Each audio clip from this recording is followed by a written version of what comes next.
Hi guys, మీరు చూస్తున్న variety వచ్చి మియాజాకి అండి. ఆల్రెడీ పోత్ స్టార్ట్ అయిపోయింది. మొత్తం ఫీలింగ్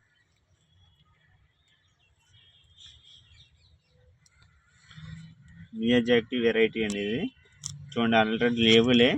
ఇది గ్రాఫ్టింగ్ వెరైటీ. బ్యాగ్ వచ్చేసి 21 సైజులో ఉంది, పెద్ద సైజు.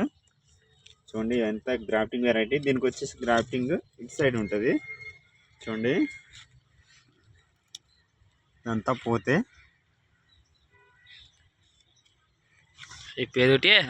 దీని కాయ కూడా ఈ సైజ్ ఉంటది. కిలో వచ్చేసి 2,50,000 దాకా పలుతుంది. కిలో 2,50,000 దాకా పలుతుందని దీనికి డిమాండ్ వచ్చేసి. ఇది కాయ మన క్లైమేట్ కూడా కాదుందంటే ఈ పోతు చూడండి ఒకసారి. ఇది మన క్లైమేట్ కూడా కాయలు కాస్తుంది. ఈ మార్కెట్లో మంచి డిమాండ్ ఉన్న ఫ్రూట్లో వచ్చేసి మియాజాకి మామిడి ఒకటండి. ఇది చిన్న కుండీలు వేసుకున్న నేల మీద పెట్టుకున్న బాగా వస్తుందండి. కాయలు మాత్రం చాలా బాగుంటాయి. టేస్ట్ మట్టికి నెంబర్ 1గా ఉంటుంది. జ్యూస్గా కింద వాడుకోవచ్చండి. ఇది అరుదైన ఫలాల్లో మామిడి ఫలం ఒకటండి ఈ ఫలము. ఇది టేస్ట్ మట్టికి చాలా బాగుంటుంది. వీడియో నచ్చితే లైక్ చేయండి, సబ్స్క్రైబ్ చేయడం మాత్రం మర్చిపోకండి.